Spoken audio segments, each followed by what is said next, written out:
In this video, you're going to learn how to add an About section to your Facebook page. To give you an example of why this is important, let's have a look at an existing Facebook page. And you can see down here in the right hand side that there is an About section, which includes a map, an address, a phone number, and even the opening hours and the popular times. Now this is going to be especially important if you are a local business, so people can easily find your business.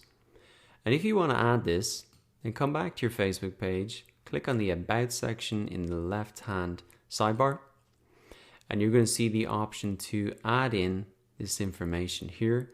You may also see some other options like this, a way to add in a story and tell more people about your business.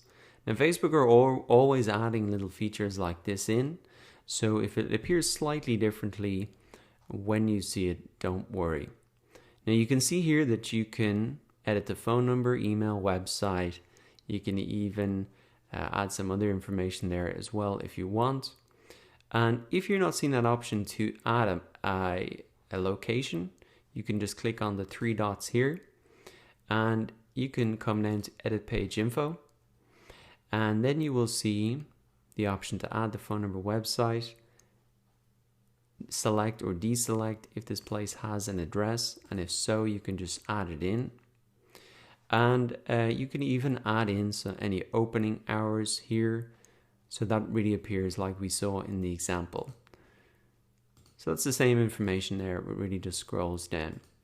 So for every business, it's going to be slightly different what you put in here. And once again, the best way to really know what to do if you're not so certain is to use that search bar to look at a top competitor and really have a look at what they are doing.